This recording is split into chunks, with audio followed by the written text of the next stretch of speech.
Hello and welcome to the Spiraling Higher podcast, hosted by me, Sam, mindset and manifestation coach. And me, Gina, your biz and mindset coach.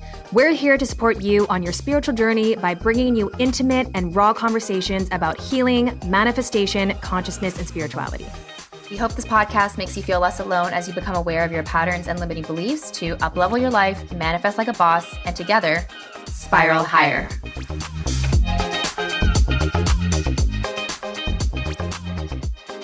So last night was pretty crazy because after our twin storm session, which is, by the way, what we call our brainstorm sessions, we twin storm, I left you a voice note where I was talking about how our trademark process is going along smoothly.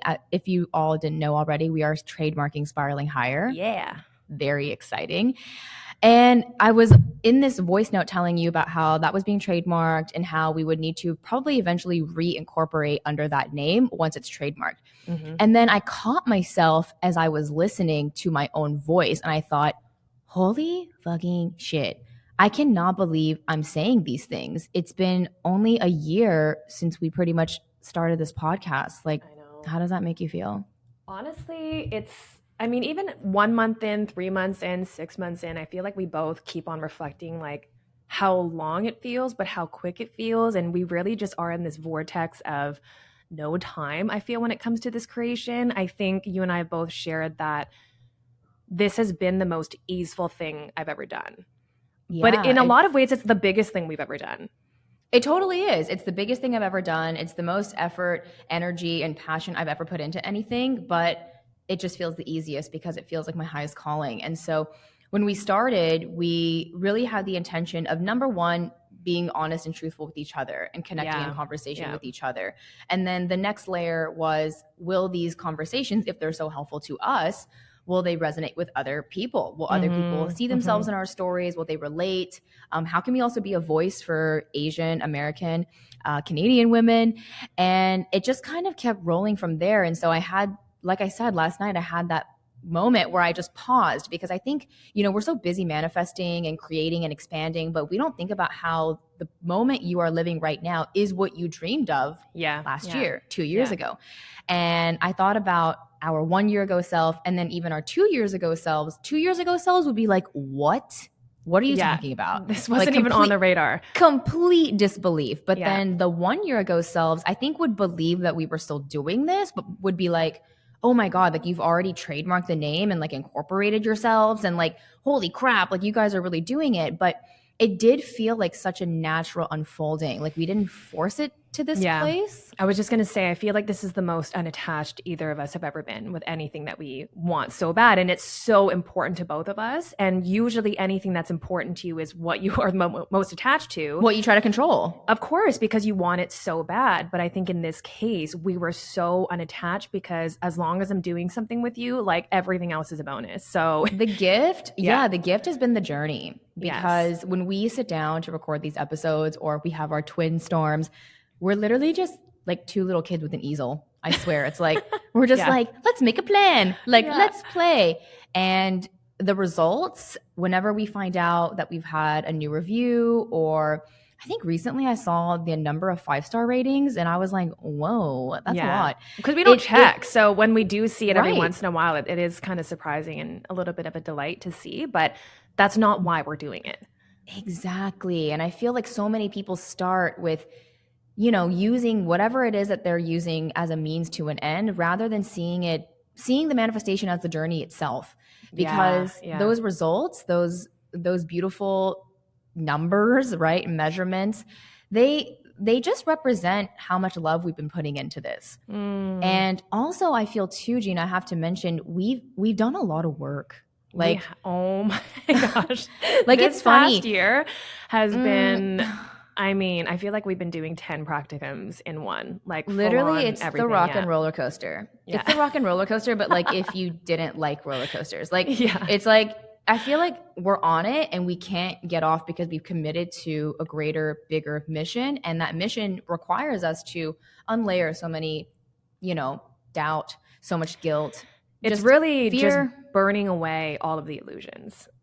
all of the illusions, all of the self-protective mechanisms. Like, and, you know, over the last year, not even just last year, like let's say 2 to 5 years, I swear to God, we've spent over $500,000 in personal and spiritual Easily. development. Easily. Literally. Like Yes. it's scary. It's like, it's kind of like how I think about how much money I've spent at my local coffee shop. I'm like, how much money have I spent here? But then Yeah. I start thinking about how much money I've spent just in general on myself. But to be honest, there's no better investment than you Absolutely. into yourself, because Yeah. you are your greatest asset. And so there's no regrets there. And I think about how, because we made so many of those commitments, like that's why we're here. Because there are a lot of people, whether they be clients or not, who ask me and you sort of how we got here. And they want some sort of one size fits all answer that they or can like implement. a checklist.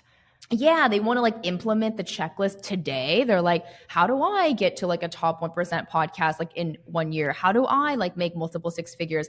And I'm like, well, number one, it all starts with you. And you have to begin to see yourself as someone who can, number one, become aware and create change, but also that you're the person who's going to literally rewrite the instructions in the story within your own mind to create that physical reality. Like everything will start within your own mind. And so if you don't ever invest within your mind and your heart and your body, how can you see a different result? And I think that was the paradigm shift I experienced probably 2 years ago, where I realized if I want anything outside of me to change, like it's gonna be me. Like I'm gonna have to change. It's gonna like, be me. Sorry. It's gonna be me. Because like to. I literally am the projector that is basically projecting the screen of reality. Like if I want to change the movie, I've got to change what's inside the projector. Like I have to change the you got to change the film. Yes, yeah, I got to change the film. Yeah. And so like the film is me, the thoughts are my film. And so I didn't understand that before, because I was so scarce when it came to money. My whole thing, and I know you have been too, Gina, we can go into that, but my thing with money, the way I was raised as an immigrant child, was basically just save as much as possible. And any sort of dip I ever saw in my reserves, whatever my savings was, just felt like, it just felt like a gut punch. Like, oh my God, I lost that money. Like now I have to work super hard doing something I hate to get it back. And so I constantly felt like I had to spend the most like meager amount possible. Like I remember telling you when I met you how I would spend hours in the pharmacy trying to find like the cheapest stuff. And you were like, you actually didn't have that problem though. You were like, that's never my problem. I'm like, just pick the one that you want the most. That's the one that I get. And I actually tend to go towards the ones that are more expensive. I'm like, this one looks better because it's pricier. Which is hilarious, because you had a money scarcity problem too. It just wasn't expressed in that arena. Yeah. And I remember the first time you told me like you would like upgrade it to like a premium subscription for an app. And I just thought, oh my God, I would never do that. Like it was for Insight Timer, actually. The meditation I think it was app. like $80 for the annual. It was $70 for the year at the time. And you were using the free crazy. one. I thought that was crazy. But I use it every day. Every day. You saw the value. And so to me, I'm like, that's, less than, I don't even know, that's like 25 cents a day. It's nothing when the grand scheme of what it's bringing you. But you would be willing to just not be able to scrub, or not be able to like go back and forth on the audios, or not be able to play certain ones. Like I think on Spotify, I sent you. No, like I literally just upgraded Spotify Premium last week. Because I remember I make a lot of money. Song. I just upgraded last week. I was listening to ads and capping out at 5 skips. Literally, someone was in my car and was trying to like go to a song, and I like maximized my skip count for the hour, and they were like, why the fuck do you not have premium? No, I remember sending you a song. It was on a Beyonce album. I was like, oh my God, this song reminds me of you and I. Like, listen to it. Think about me when you're listening. And you didn't respond. So I followed up and I was like, hey, have you heard it? You're like, oh, I couldn't listen to it because I couldn't skip to that song on the album. And I was like, what? What do you mean? What do you mean? Why don't you have premium to it? I was so perplexed. You're like, oh, it's just not worth it. I'm like, how can it not be worth it? Yeah, and then for a while, like many years ago, I had Apple Music because there was like the student $4.99 pricing, and so it's so funny. Like I would pay for that because I'm like, okay, it's like a little bit cheaper, which is so hilarious because now I don't see money that way. Before it was like I had to save as much money as possible for me to feel safe. Now I understand that I am literally the person that creates value, and I am my own infinite bank. If you want to hear more about that, you can listen to episode 25. Was it Yes, 25? 25. Yeah. Yeah, the The abundance and money abundance episode. episode. We Yeah. go deep into the money wounds and all that. But Oh, and we also have the abundance workshop replay. oh, We should super link powerful. that. Yeah, We we'll should link link that. that. We'll link that. But I started to see money in a completely different way, which is the way it should be used, right? A tool for exchange, right? It's just the legal tender that you exchange for something that you perceive to be of value, adding value to your life. When you pay for something, you are solving some sort of problem, right? Like even buying shampoo is solving the problem of your oily hair, or buying cleaning solution is solving your problem of dirty countertops or whatever. And so it was just amazing to me that for so long, I never saw the value in something like Apple or Spotify Premium when that's giving me the value of vibration, like music and Yeah. enjoyment. It's just so crazy because I was trying to squirrel away money for so long. And so for both me and you, changing and switching that paradigm and understanding that investments and things that I value, especially myself, if I'm going to be the creator of everything that I experience, I have to get over this wound of, oh my God, that's so much money. Instead, Yeah. seeing it as like, this is being exchanged for something that will literally transform me. Yeah. Yeah. I mean, I think coaching for both of us has been an investment that, at least for me, I've been investing in coaching for really long, just because I've been in business for so long. And I think coaching has been such a catalyst for my transformation, because there's these blind spots that you just can't see. And you can't really talk your way out of it with a coach. It's like you can't You really have to be BS your way honest. out. You have to be, because they can see it. They can see it. They are like the spotter when you're The working mirror. out, right? And they're really the bird's eye view, because you're in the trenches of whatever you're going through. And so I think once I had my first coaching experience and the transformation that ensued after, that's when I pay money for a coaching program. I think, I don't even know what the most expensive one I did is, probably Well, 30 I something thousand. remember because when we were in real estate, you invested in Jess, and was Yeah. that 30,000? Yeah, it was 25K, I think, US, which is like $400 million in Canadian dollars. But yeah. you were actually one of my expanders initially, right? And you've been obviously an expander for me in so many ways and vice versa. But I remember when you made that investment, I was like, eek. Like I felt the cinching of my own waist. It wasn't even my money, but Yeah. I was like, or whatever, it's all our money collectively. But when you made that investment, I just thought, wow, she must really believe in herself, because that was my problem before I started investing in myself, was this basically this belief that, but if I spend 20, 30, $40,000 on myself, like what if I don't get it back? Like Yeah. what if I don't get the results? But I had to stop thinking like that and instead start thinking like, but if I don't spend the money, I for sure won't get the results. Well, Like, that's always my question, is what's the cost of not doing it, right? the Like, what is cost of that not cost? doing it. The cost of Yeah. not spending is actually so much more energetically expensive. And I'm just somebody that would rather learn from someone that will not necessarily expedite things, but I just want to absorb like a sponge from these people who have done it before. And so I Yeah. think I've told you many times, I'm always going to be in some sort of course program. I'm just there's always interesting things that I want to learn from other people. And like I said, it always is so expansive. And I think in every single program, every single coach, they kind of pick up different things about you, and they kind of reflect things back to you in a certain way that, or maybe it might be the same lesson but just worded really different. And so every coach has, kind of their purpose or their place in my life. And I think what's been so beautiful actually between you and I is that because we've both invested in so many, we also like, are have combined benefiting from each knowledge. other. Yes. And that's the Yeah. whole thing. It's like you taking a program or you investing in something doesn't just help you. Right? It Well, really it helps helps me and my clients, you, my partner, my family. You everybody influence around so you. many people. Yeah. Yeah. It's crazy thinking about it, because I really don't know who I would be or where I would be right now if I hadn't believed that investing in myself was important and valuable. Because I think we hear the word investment too, and I don't think we understand what that word means. Like, think about if you literally invest in the stock market, you are putting money in there in the hopes and expectation that it will literally multiply. Right. And so the same is true for investments in yourself, right? I offer someone $30,000 to give me this information and to witness me and observe me and help me and guide me. Like you said, they're not in the trenches with me. It's kind of like I'm in the maze and they're above the maze. And Well, they're they like, have go no this way. story, right? Exactly. They have no attachment to what the Yes. fuck I'm like worried about. So they can just see through my blocks so much more clearly and then guide me there. But once I started understanding that me investing in this knowledge or guidance and then alchemizing it and integrating it, that now makes me capable of making 2 times, 3 times, 4 times, Yes. 5 times more than my investment. Like literally I am investing to grow my net worth.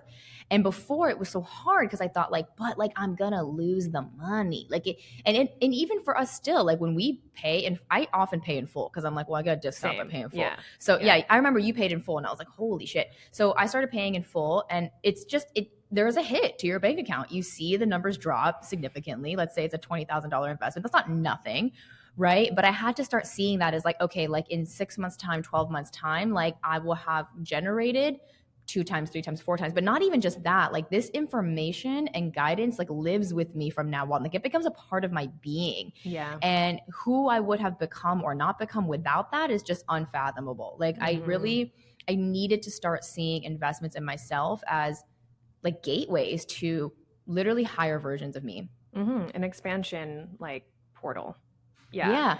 And I think you said something earlier too about how like you could have learned it on your own. And I say that to my clients too. Like you can learn everything on your own. It's just how long are you willing to let that take?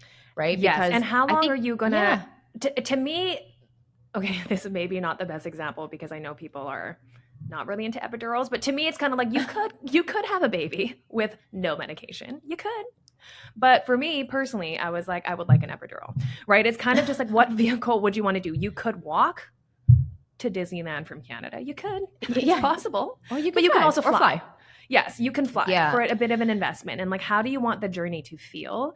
And I think the biggest thing with investment... And who do you want to be around on the journey too? Ooh, it's that's so lonely. It's so lonely doing it on your own. And you know what? Investing in myself too was a really big piece of humble pie because I'm like a know-it-all. So for a really long time, I'm like, I know everything. Like I don't need someone to teach me. So for the longest time, I didn't want to invest because I was like, I'm smart. Like I can figure that out. I don't need to pay someone. And that is true. I will say you can learn everything on YouTube and figure it out. But how much energy and time are you willing to invest in that when you can just expedite that entire process? And also I feel like the people that you choose to learn from, it's like they're like an enriched soil, right? And I feel like I learned this from Tony Robbins like 2 decades ago, where he just taught that you invest in the people that you essentially want to like be like, right? Want to embody. Who you want to embody and learning their path and the mistakes that they've made and their journey, and to be able to learn that. I mean, think about our parents, right? I mean, most of us can learn some lessons from our parents, hopefully, because of what they've gone through. And I think that speaks so... it just speaks so much to why the investment in coaching for me has never been really a thought. I do remember when I first started in one of my businesses, I had a friend that invested $1,000 a month, and that sounded crazy to me. I was like, that's like someone's rent. I think that's what we do a lot. We're like 30 grand. That's like someone's salary. That's a car. That's a car. Yeah. Like $1,000 is X, and we start to kind of compare things to like what else you could buy with that. But it's really like you said, looking at the transformation that you're going to get, who are you going to become, and how are you going to feel on that journey. And I think this goes back to one of our favorite Kyle Cease quotes, which is that you can only measure, like your brain can only measure what you're going to lose, which is the money. Right. But your brain can't measure what you're going to gain or who you're going to become. And I think once you start investing in yourself in these kind of programs, you'll start to see that the transformation is worth way more than any amount of dollars. Like, to me, however much I've spent, the 250,000 or however much we've each spent, that's like pennies compared. I know, like I'm like I would have spent it again 10 times over, just because of what the version of who we are now. The nervous system regulation I have now, the way that I love myself, all of the layers of self-doubt and self-hate that I've been able to kind of shake off and actually live in my truth, that is worth so much more than money ever will be.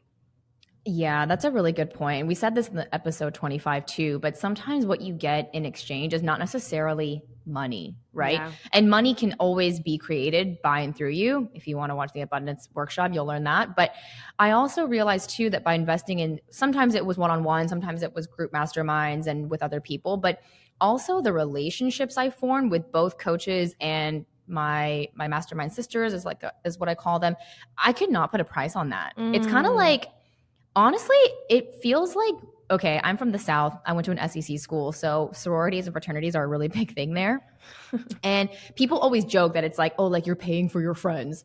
But like, I know people who graduated from those fraternities are like I literally cannot imagine my life experience without having become friends with these people. Mm. Like yeah, you did pay to be part of an organization, but that organization usually has a lot of positive benefits and usually some sort of charity driven I didn't goal even know you behind. had to pay to be part of a sorority. Yeah, what do you know? I was in a sorority for one semester. I did know that, but I didn't know you had to like pay to get in. I thought Yeah, you just girl, had to Alpha be like Chi accepted. Omega. Alpha Chi Omega for one semester. I don't remember how much it was. It's relatively reasonable, but maybe it's gone up by now. But we were our particular sorority was all about domestic violence Oh, cool. awareness. Mm. So a lot of our like charity fundraisers and things like that were about domestic abuse and things like that. So there was a positive spin to it, but I still know people and love and respect the people that I met. And so it was the experience I needed at the time. I didn't stick with it, but Mm-hmm.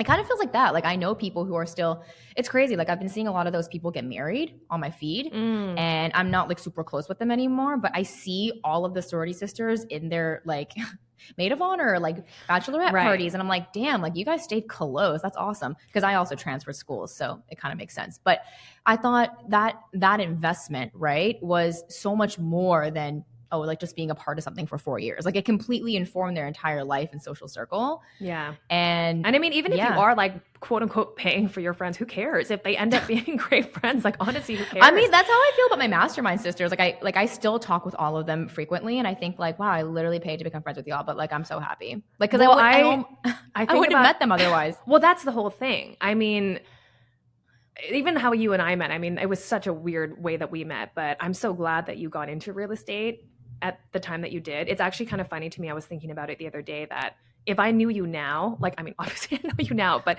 if you had told me now that you were going to get into real estate, I would have been like, what? Why? This was actually quite a confusing career change for you, but I met you in real estate. So I didn't know how, I don't know, weird it was for you. Mm, But I was going to say that with our retreat that we had in Arizona, like I talked to every single person that came to that on a oh yeah, regular basis. And regular basis. Yeah, regular basis and the level of connection that you have in that space where you know everyone's coming unlayered. Everyone's yeah. coming as just there as they are. Remember, we kept saying to everyone coming in the door, like, come as you are, Come as come you as you are. are.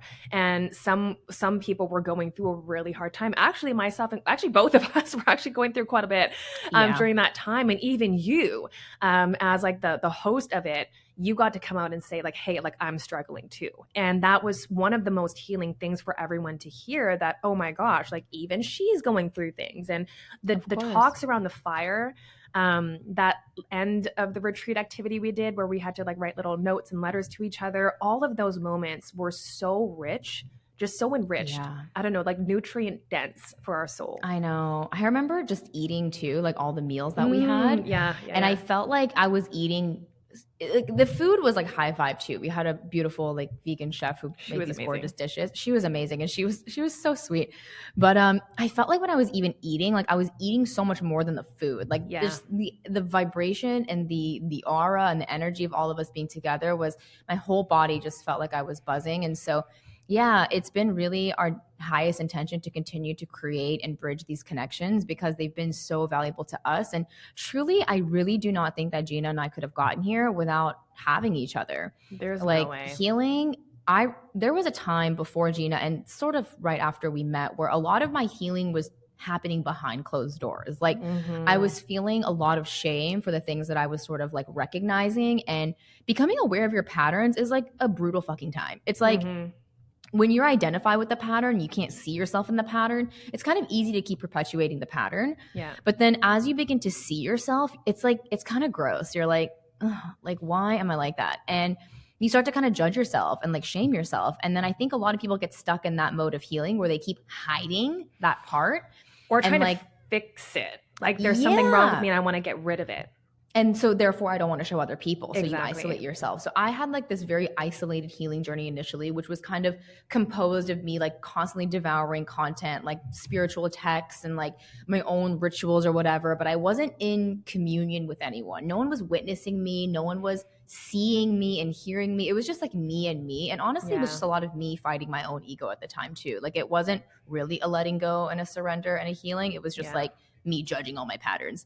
And so I couldn't actually move out of that paradigm until someone began to witness my patterns lovingly, and that was Gina. Mm-hmm. And I think for you and I both, the past 4 years, like it's just been exponential, because every time I undergo some sort of old trigger, pattern, habit, I know that I can bring it to you. And it's like, I don't know. It's like, I know that I can bring it and you will just hold it, and you will not judge it. You will not try to wipe it away. You will not try to fix it.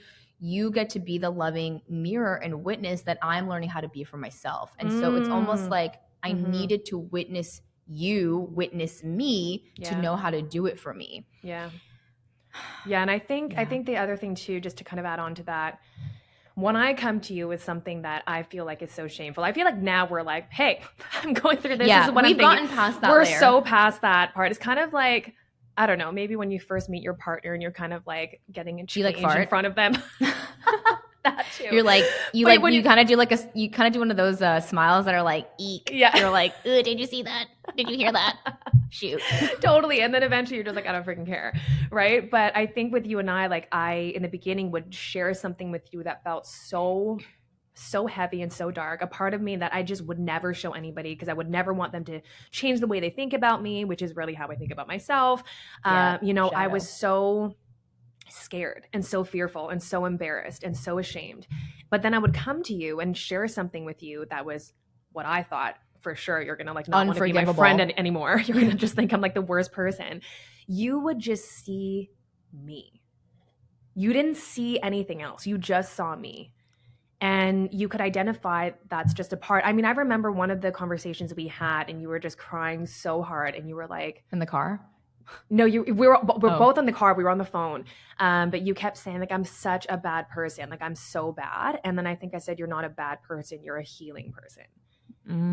And I think for both of us, we're able to kind of reflect these truths back to each other, because we are the mirror, but we're not like the distorted mirror that you're seeing. It's like, we're like the truth mirror. Like this is actually what is being seen by spirit, by God, by me. And it's like, it's almost like we have like our higher self built into each other. And I think a lot of my coaches have that same quality, right? When I come to them, 100%. They're seeing me in my light, not seeing me in my darkness. And so they're able to kind of pull me back into the light and reflect back what they're seeing. And that has been, I mean, obviously between you and I, it's been so helpful and so transformational, because also when witnessing you see yourself in your darkness, I'm like, oh, that's what I do. Right. And I think that's what's so beautiful about these retreats, and about even my coaching cohort that I'm doing right now with my business peeps, and even in your, massive manifestation thing. It's like everybody together is seeing each other's wounds, and there's just something so supportive and healing in that, because you just know you're not alone. And you also know, I think, especially after that episode with Andrea that you guys probably listened to last week, so much of this just makes sense. Like you don't feel like there's anything wrong with you as much. And so I feel like that's been a huge part of my ability to let go of a lot of these layers. Yeah, I mean, the community and the friendship has been so key for us, because if you don't ever witness yourself and other people's patterns in a safe container, you just think that no one else is going through it. Honestly, I laugh at how many times in my life I have felt so alone in what I'm going through, because you really, really never are. But also people just hide. And that's what I was doing too. Like I would literally, you remember, anytime I was like really going through like a spiral, like I just like don't answer the phone. You just disappear. Or it's like very short text. I would still be in touch with you, but I made it impossible. Like I was like shutting you out completely. And I think about how many people do that too in like romantic relationships. Like they're avoidant, like they don't want to, ruin this perception of like themselves. That's like, oh, like I'm a happy-go-lucky girl or whatever. But then like you have this like, shame shadow wound coming up, and you're not willing to look at that and face that. And so you if you don't own it, it owns you. And so then I was like constantly in this, like, it just felt like I was oscillating constantly. Like I'd be like, okay, like I'm good, I'm happy, and I'm hanging out now, and I'm creating awesome. And then I would just go back into these holes. And so I never really created a lot of forward momentum in that phase of my life until I met you and started also building out my spiritual community. Like now I actually see the growth and the movement forward. Whereas before I just kept pendulum swinging back and forth. Yeah. And I think that's the same too with people's money story, people's career. It kind of feels like that too. It's like this pendulum swing. It's like, I have money and now I have none. I have career success milestones and now I'm like sinking back into burnout. It's like you're constantly just swinging back and forth and you're not really seeing any traction being made. Yeah. And to your point about feeling alone, when we're going through these things, I mean, think about that. It's kind of like you're playing hide and seek, but you're the only one playing. So you're just hiding. And if you're playing hide and go seek, no one finds you. No one's finding you. They can't see you. So you literally are creating the alone feeling yourself. Oh, we do it to ourselves unconsciously. Yes. Yeah. And so I think, reaching out and finding the community, whether that's our community or a different one, whatever coach, whatever support you need, whether it's a therapist, whatever it is, it's like really just being that advocate for yourself to find whatever path is going to be able to bring some level of safety that you feel like you can share and show, so that you can show your own nervous system, your own body, your own heart that it is safe to feel whatever you feel. It is okay to be wherever you are. We say that all the time, like, whatever you're feeling is okay, or like it's safe to be you. Like that's all really nice words to hear. But until you don't believe experience that, like you can't believe it until you experience it, I think. Right? Like I think I couldn't know what it would feel like to be like really loved. You can believe it, but I think it's different. Right. It's kind of like believing in love, but until you're in love, it's like you don't really know, right, what it feels like. It's kind of like, yeah, I can believe that, being a mom might be a great experience, but until I actually do it, it's just like it's just something that you have to actually feel in your body for it to actually integrate, I think. Yeah. It kind of reminds me of when I worked with Mel, and I still talk with her, we're really good friends now, but her. She was someone that I just witnessed so closely just live her dream life and be a millionaire at the same time. I was like, wow. By being herself. Like 100% just literally being herself. Yeah, she's been a huge expander for me too.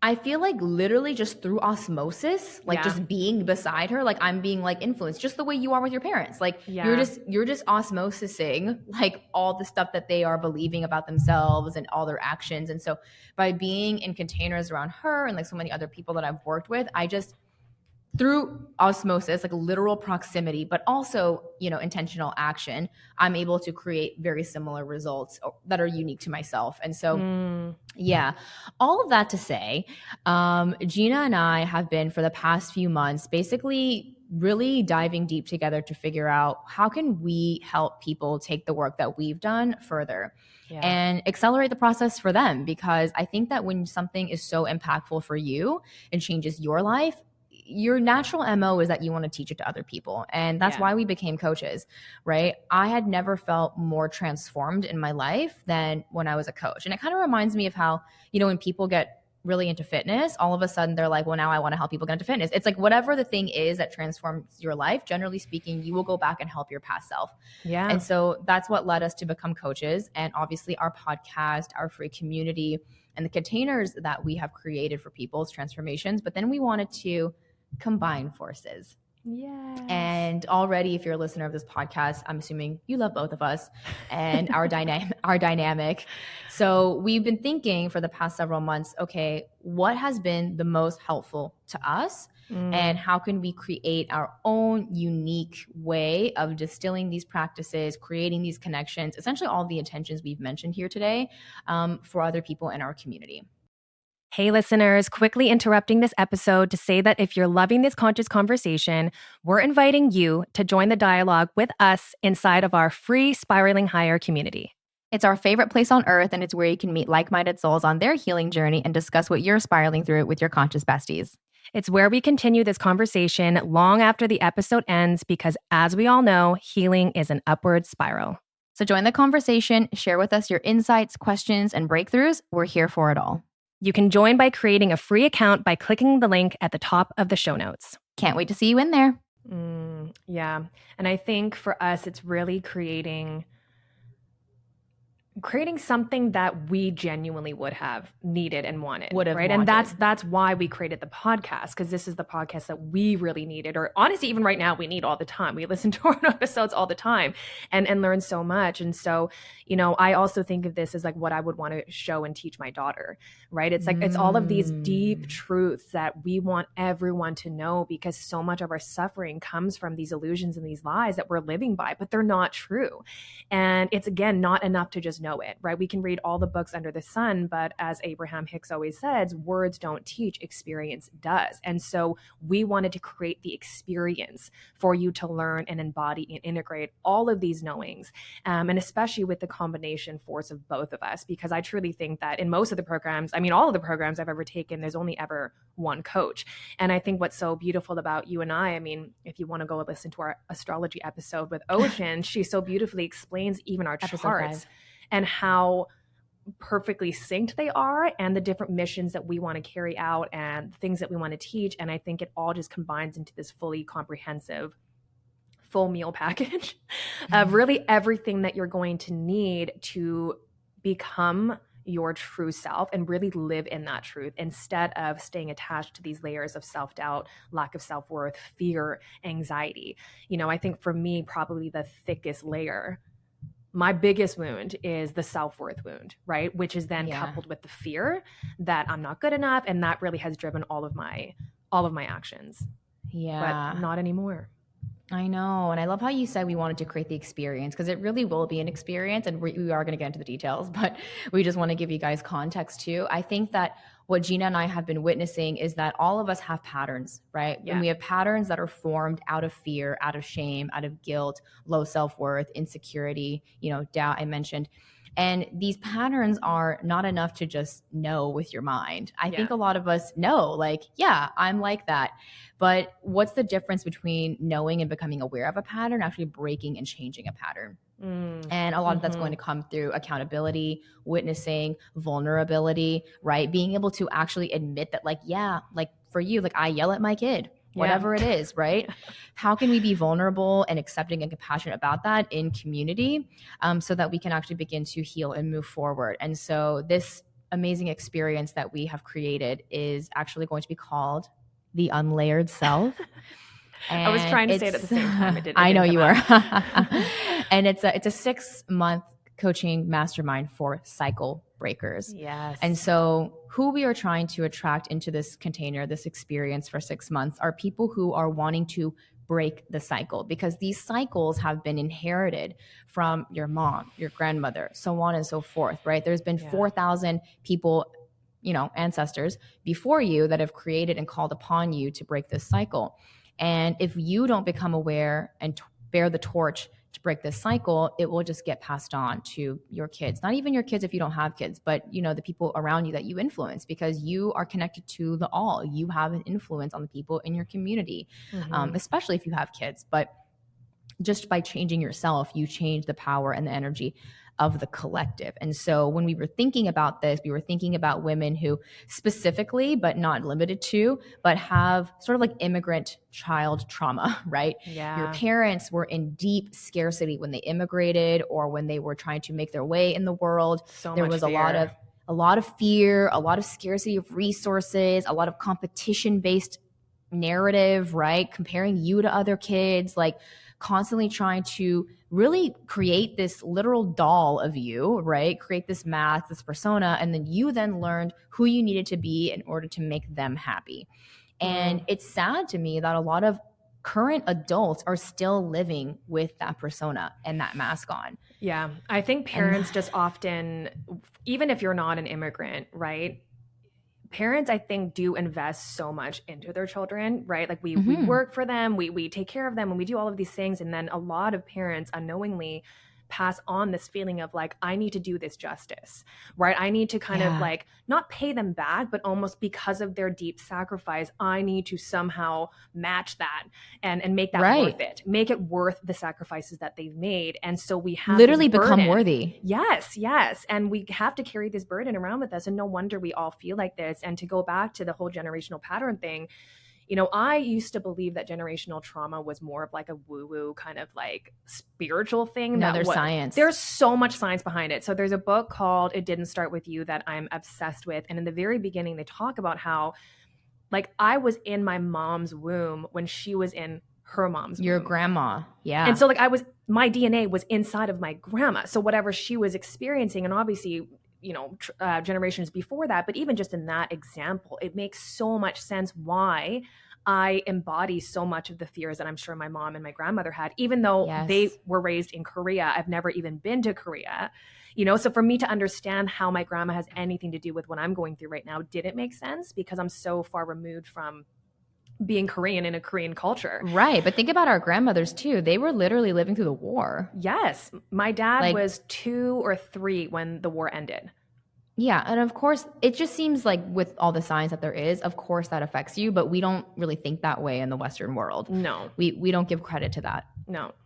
Yeah. So I think, to understand that and to know that, okay, this goes so much deeper than just even my own life experiences. There's something about that is really empowering to know. And I think I do feel kind of like you use that word torchbearer. It does feel like that, and I think I obviously have a bit of an extra motivation because of my daughter, but even if I didn't have her, I do want to be the one to stop that cycle. I do want to be the one to stop that pattern. I want to be the one to experience life without the weight of all of these layers that don't actually need to be here. I want to be the one that gets to experience life being fully authentically expressed and letting that be okay. I want to be the first one to love myself unconditionally, separate from whatever anybody else thinks of me. I want to live my life from my heart, leading with love instead of leading with fear. And if I'm the first one to do that, like, let that be me. Like, I'm ready to take on that challenge. And I think you and I both experienced the fruits of this labor or this shadow work that we've had to do. But it really couldn't have come on our own, which is why we wanted to create this experience for all of you to do this alongside with us. And we're really wanted to give you everything that we've learned, every single experience. And we want to just really put it into this experience for you so that you don't have to outsource all of this on your own. Exactly. And now I want to actually share some of the definitions or more like markers of being a true cycle breaker. Because if this sounds like you were listening to the right podcast, but also I think that you would really feel super aligned with our experience, our mastermind. And so, okay, if you are a true cycle breaker, you're probably the first or only person in your family to ever try therapy. Yep. So that's true for us. Yeah. You are often described as the black sheep of your family. That was you. Yeah, that was definitely me. Your very own authentic expression and true desires have been perceived as threats against the sacrifices they made for you, right? If you wanted to become an artist of some sort, it's like, oh my God, we sacrificed so much for you. How could you do this to us, right? It's like there's a lot of personalization as a threat for you just living your own life. And so now you have to take care of all of your parents and like siblings, like emotional sort of reactions to this, even though this is who you really want to be and become. So to stay close to your family, you often have to remain in an old toxic pattern. Choosing new ways and boundaries have made you appear different, which I think is the price worth paying to heal old traumas. You have a vastly different value system than the one your parents passed down to you. You chose a job or career path or multiple jobs that felt like safety rather than freedom or passion. But you're finally questioning why you are living your one life that we know of for the approval of others when it hasn't even brought you true peace or happiness. That's my thing. It's like, if all of this had made you happy, fine. Sure. But it doesn't. Right. It's like, sure. It's like, okay, do a job that you don't like and live a like limited expressive life if you're happy, but you're not. That was my thing for me and you. Yeah. That whatever I thought was working, right? Because I'll say that maybe 25% of the things that I wanted, but really that 25% was kind of 100% in my brain, right? I was like, once I get all of these things, once I check all of these boxes, once I achieve these things, I will be happy and I'll finally be able to love myself. I'll finally be able to feel free. I'll finally be able to feel like I'm good at something, whatever that was. But no matter how many times I tried that old formula, I felt the exact same. I never felt relief. And it really wasn't until I let go of everything. I just finger by finger loosen the grip on these things that I was holding so tightly to. And that is so terrifying, Of so course. scary to let go of what you thought has been working. And then you realize, oh, I guess this actually hasn't been working this whole time. I just thought it was because this is what everybody else is doing. And, releasing that old paradigm, that old formula to then switch to a new one, it goes against everything in your body. Because remember, you are embodying all of the traumas from your mom and your past lineages. So all those parts inside of you are like, you're going the wrong way. But that's what being a cycle breaker is. You're literally changing the cycle to go a different way. And when you do that, it induces so much fear, so much doubt. It's almost like the more you try to heal the wound at first, it's like the worse it gets. The worse it gets. Yes. Yeah. Because it kind of has to cleanse out all of like this, I don't know, stuff in it and to be able to be cleaned out and to kind of start on a new page. On a new page, yeah. So I'm working with Phil and you're going to work with him as well. But I'm doing all these really deep somatic meditations where he's essentially explaining to me that we are essentially calibrating our bodies to be able to hold more light, right? Like we are light beings, right? And when you think of light, that's the highest vibration. So we're calibrating our bodies to hold more light. As we introduce more light, the sludge is what he calls it, which is really just the low vibration, the density becomes so obvious. And it needs to be like essentially like purged out. It's like it's like the darkness cannot be there with the light. Yeah. Just like a shadow. Like a shadow is non-existent when you shine light on it. And so the shadow, the density within myself, the old patterns, the old neural pathways from generations and generations before, that's being cleared out. And so for a while, I was feeling like, wow, I kind of feel worse after that meditation. But that's actually what is supposed to be happening. And so kind of going back to your point too about how these patterns, these old ways, they weren't working. I always say to my clients, the only true fulfilling joy in life is being your true self, the unlayered self. Yeah. Nothing you do from the mask and the persona and the fear will ever feel fulfilling. Yeah. It's kind of like, it's like eating like the worst shitty food forever. It's like, your stomach will be full, but like you won't feel satisfied. And you'll probably get pretty sick. Yeah, and you'll get sick anyways. Like if you just ate fast food all the time, like your stomach would be full and you would have met the need of like hunger. Like survival. Of literally survival, but you would not have felt like the nutrients, you wouldn't have felt nourished by that meal. And I think about how different I felt too when I was just at the quote unquote commune last week. I was eating such like rich foods, right? And I felt so nourished. And so, it's the difference between thriving and surviving when you're living from the fearful self or the free, unlayered self. Yeah. And I think, to speak on that out of alignment kind of feeling and how things can kind of get worse before they get better. And, in my experience, every time I did try to heal a wound, it would, like I said, trigger more pain because it was something that my fear and my ego were trying to hold on to. And fear always wants to be right? So fear is always going to find its case to prove to you why you should listen to it. And we're so conditioned to listening to that you just kind of keep on falling back into that. It's kind of like you've been brainwashed by this fear. And the more you try to leave, the fear is just turning up the volume on its story to keep you there, right? It's going to get louder before it starts to be more quiet. And one of my clients was talking to me about feeling really messy and out of alignment. And we've been doing these breathwork sessions. And, the first few, she was feeling a lot of relief. And then she started feeling a lot of like out of alignment vibes. That's the kind of language she kept using. And the analogy that came to mind to me was actually a Rubik's Cube. And I was like, with a Rubik's Cube, in order for you to get all the signs in alignment, like all the sides in alignment, you actually have to twist all of it around. All of it has to get mixed up before you can click it right into all of its right spots. And one side might all be yellow, but the rest of the sides are not in alignment. Then you have to kind of redo the Rubik's Cube until it comes into alignment. It also reminds me of decluttering your home, right? When you're decluttering, you take everything out of the cupboards. And so it actually looks so much worse and so much messier before it gets put back into place. And so I think during that process, we need so much support. Doing this on my own, I would have just kept slipping back into my fear and my patterns because I would have believed in the illusion. I would have believed, oh, this is better, right? Think about the podcast. This is the perfect example. If it wasn't with you, I wouldn't I wouldn't have done it. I would have believed 100%. my reasoning for not doing it. But you Yeah. you didn't let me believe that lie, right?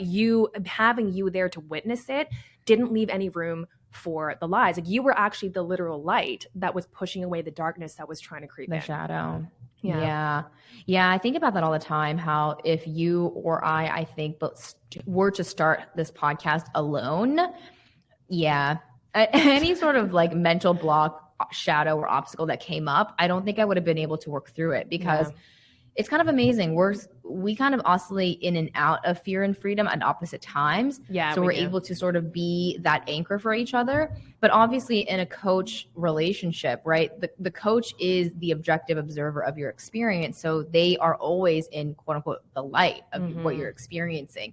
And then they can kind of, help you shine light on your shadow. And oftentimes that's why after one session, what was troubling you before is not there anymore, because it was an illusion. Yeah. It was a perspective. It was a perception, right? And it's been changed by hearing our perspectives, your cohort sisters' perspectives, whatever. There's so much. Yeah. There's just a lot that is not able to remain lodged in fear when we keep shining light on it. Yeah. And it becomes so much more obvious when there is someone beside you living in this new truth, right? I think that's been the biggest key for us, is that it's very easy for us to slip back into our old patterns when we're around other people who have the same patterns.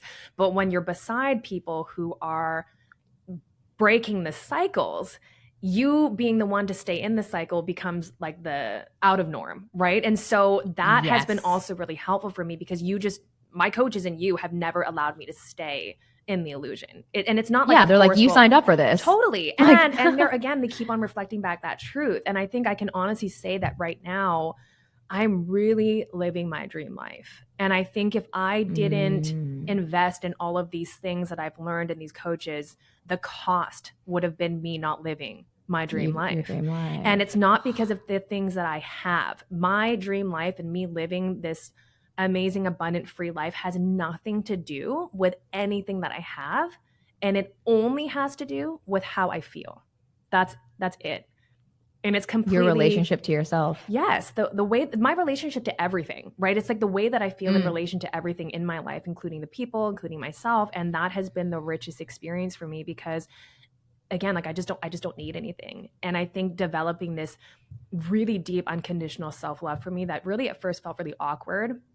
I definitely had to titrate even that experience, because for so long I've been against myself. To now start being with myself was a very awkward thing. I actually shared this with my group coaching class yesterday, that my mom actually started saying, "I love you" to me. And it's been very weird, because my mom never said that growing up, ever. It was never like, "I love you." Like, they didn't hug us. It was not like that. And I used to notice she would always say, "I love you" to my daughter and my niece and nephew. Like, "I love you, kids." And then she'd be like, "Bye, Gina." Easy. Like, "Bye, mom." And now she'll call me, and when she hangs up, she's like, "I love you." And I'm like, "I love you too." And she started texting it to me, and it almost makes me cry, because it's so foreign to my body, but it's my mom. It just feels so weird. But then you think about ourselves, like, it's actually weird to say "I love you" to myself, but like, you're in there all the time. And I feel like that's such a sad, I just don't want anyone to live like that anymore. I think you and I are just on a mission to like help people to see like you are lovable by you. And when you love yourself on that level, it's what Abraham Hicks said, that love yourself no matter what. Nothing can shake us, it still does. But then we come back to the truth, because we have that deep embodied knowing of the fact that nothing outside of us changes how we can love ourselves, and nothing outside of us changes our value. But it was such a journey for me to get here and to actually believe it internally, and not just know it, cognitively in my mind, intellectually from books I've read. Yeah. I mean, the saddest thing in the world to me is literally just how much I hated myself for so much of my life. I'm like, what? Heartbreaking. It's like devastating. And that's why I'm so passionate about the work that I do, because I know that so many of the reasons why you hate yourself is due to your socialization. Yeah. Like, you're taught to hate yourself. Yes. You're taught to think that you're unworthy. Like, this is not who we are. Yeah. And so my work feels like more than just like mindset coaching. It's like, no, like, I'm literally helping you uncover who you actually really are. And when you know who you really are, it's fucking crazy, dude. Like, you just become this limitless absolutely powerful creator. And that doesn't mean like you walk on water. It just means that you know and you have this deep trust that you can create any experience And that you and can be nothing the can get in the one. way. Yes. And Yeah. something that I keep saying too lately to my clients has been like, you save you, right? It's not the Yeah. cash that saves you. It's not the opportunities. It's not the other people. It's not the things that you want to have. None of that is actually going to save you. Like, you save No. you. But you have to learn how to become your own savior, right? You kind of have to learn that and unlearn. We actually have to unlearn a lot in order to learn.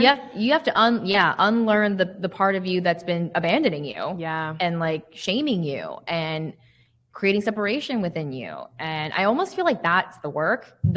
What happens naturally is like love replaces everything once it's Yeah. cleared away. Yeah. Because I feel like I didn't need to actually work on self-love. And what's so funny is trying to work on self-love is what continues to perpetuate the self-hate. Right? Totally. Yeah. It's like, oh, I'm trying to work on this. I'm trying to work on this, Yeah. which means I hate myself now. And you keep affirming it. So what we really do is we go underneath and clear everything, kind of like the backlog stuff, the sludge, and then what kind of naturally arises or blossoms is the love. Yeah. Because I think for both me and you, whenever we had that experience of like, oh my God, like I'm so mean to myself, whenever we had that moment, the compassion's like a natural springing like energy. Like it just comes forth quickly. Yeah. I was going to say it's almost like this like overgrown garden. And if you just kind of like trim back, cut the weeds. Yeah, cut the weeds, then the garden's right there. It's just underneath. You couldn't see it, right? And, you know, I think the beautiful thing about our journey is obviously, you know, Sam is a very intellectual being and I'm like a full-on emotional like marshmallow. And I think it's been so beautiful for both of us because in so many ways you've been able to put into words things that I feel. And then I think I've been able to help you feel the things that you know.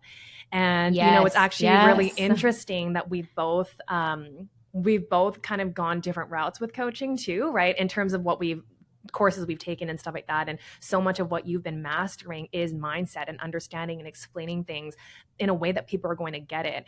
And, you know, the route that I've been going on for the past year has been really diving into somatic work and feelings and emotionality and how we can heal from like inside in our bodies, right? And so I think what's been so cool is that we've really been these perfect mirrors for each other and really filling in the gaps because I wouldn't, it's holistic. It really is holistic. It's like like I said, the full meal deal in that essence where we're kind of covering all of the bases that really help to inspire the full being healing, you know, your entire being, not just your mind, because mindset on its own can only get you so far, but same thing with somatic work can only get you so far, right? So it's kind of like yeah, holistic is probably the best way to put it. And so again, we just really want to bring this to anybody who really needs it. I mean, I think we all do on some level, but I just don't know. Like, I'm just so happy that I invested in myself when I did. I'm so happy that I'm in a place now where I don't need anything. And I'll be honest, it was really scary to get to a place where, wait, so what? I don't need anything? Like, then what will I do? Right? I think we have this belief that if we don't need anything outside of us, that we're just going to become potatoes and not do anything. And it's like, no. Like, I think if anything, I'm so much more productive than I've ever been, but it's actually 100%. Feels good. It's not like a productivity of like, how many things did I make? And I'm this factory that just pumps things out. It's like, no, it's intentional productivity. It's intentional rest. It's me listening into my heart where I can actually feel the different vibrations of my heart over fear. Whereas before, as we always say, like all the voices in your head sound like you. So when it's fear talking, or even your inner mother, like maybe it's your mom's voice talking to you, it sounds like you. So then you believe it. Whereas now I instantly know what voices are coming from where and what part of me. And that has been probably the biggest, I think one of the biggest transformations in me that have made the most impact, because I can trust which voice is saying what. It's very clear to me what's an illusion and what's, you know, what is truth. Yeah. And what I've uncovered by working with like hundreds of clients, just like one-on-one too, is we really just want to be able to trust ourselves. It's the constant, should I this, should I that? It's that just conflict within ourselves that causes so much distress in our lives and stress and anxiety. And we We just want to know that we're going to be okay. Yeah. And when you have such a deep sense of self-trust and knowing within yourself, you don't do that anymore. Like I don't ask myself whether I should do something or shouldn't do something. Everything, like Gina said, is an inspired action, not an obligatory action. And obligatory actions come from fear. It's like, I have to or else. Yes. Right? A lot of the decisions we make are whether our decision meter for making decisions is like, will I feel bad if I don't? Yeah. And that's such a horrifying, terrible way to live. And I did that for so long. It was like waiting for punishment constantly. And it felt like, oh my God, if I don't perform or if I don't do this, then like I will be punished. But the punisher was me. Totally. And so breaking up with that part of myself and like really healing that relationship with myself has also led to healing the relationships in my world too, because what you do to yourself, you do to others, whether it's conscious or unconscious. And so it really feels like the most important work we have ever done. Yeah. And we're so excited. So I'm going to give a few more concrete details and then we'll kind of close out. But okay. So we start in September. September 12th is the first call and we go until March. So it's going to be for 6 months. And this container really is going to be like anything you or me or anyone who joins has ever experienced, because we're really combining every single tool and practice that has ever helped us uncover our own unlayered self. And like Gina said, we are taking a holistic approach. So you get 2 one-on-one coaching calls every single month. So one with me for mindset, alignment, and motivation, and then one with Gina for heart set, somatic coaching, and breath work.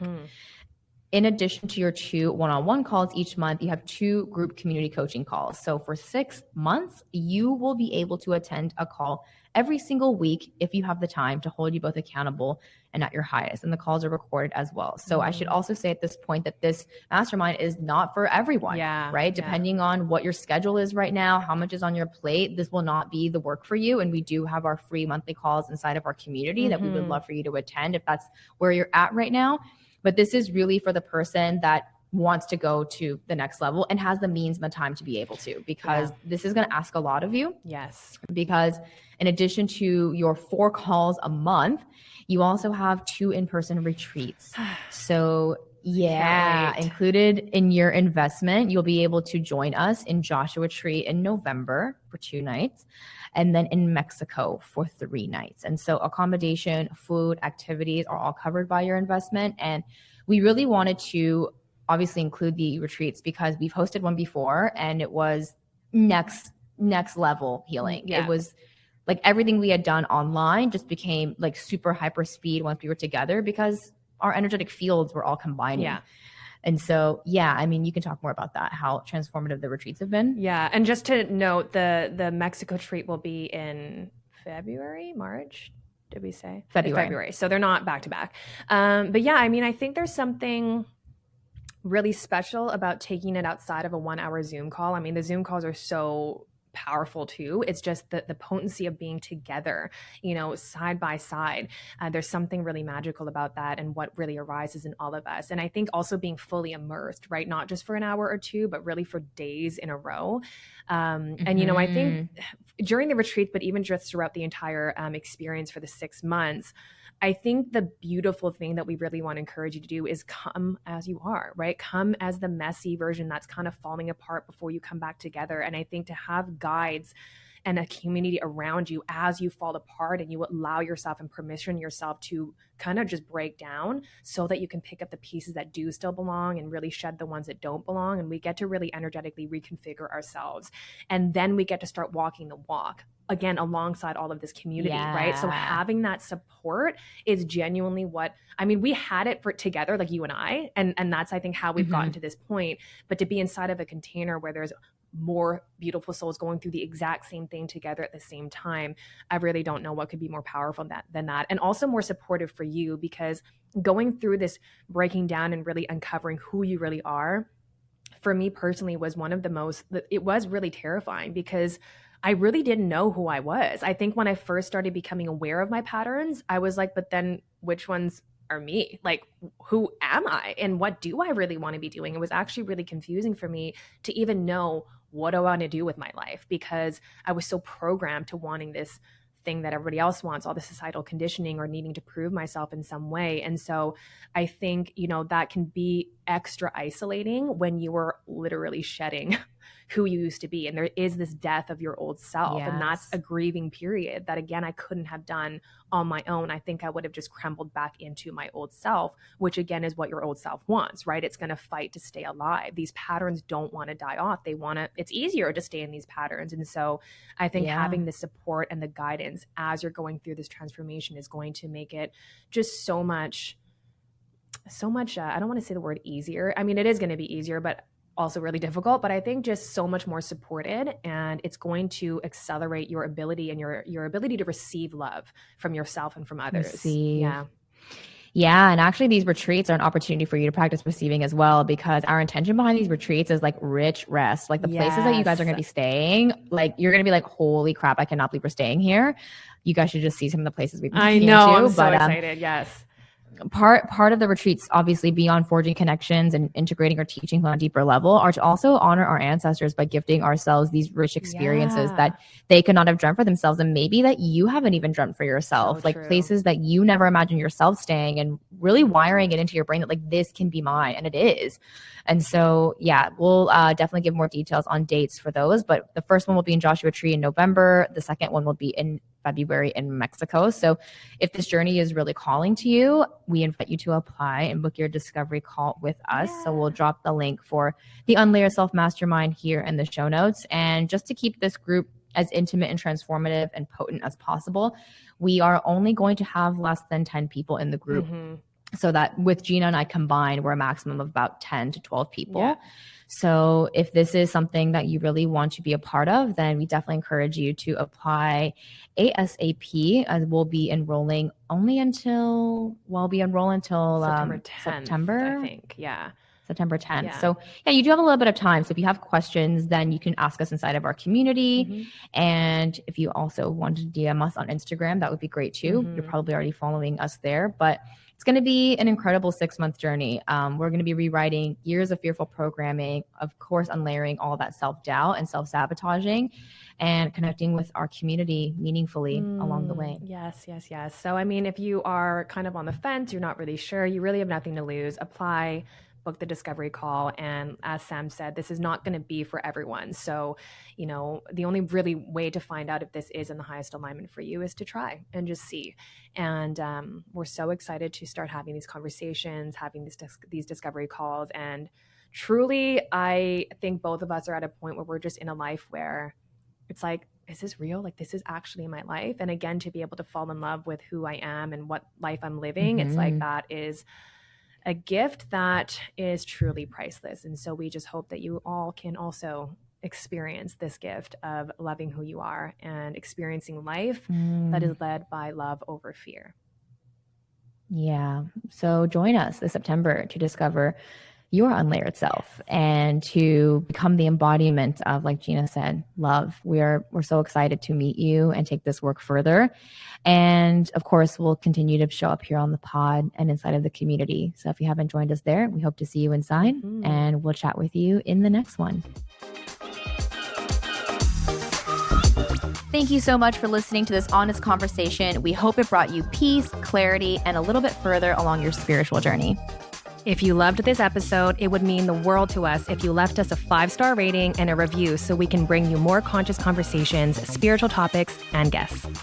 And we lovingly invite you to join our free Spiraling Higher community by clicking the link in the show notes to continue this healing dialogue and share with us how this episode impacted you. Come on in, introduce yourself, and meet your conscious besties in a safe space for healing conversations between us and other like-minded people on their healing journey. Here's to spiraling higher.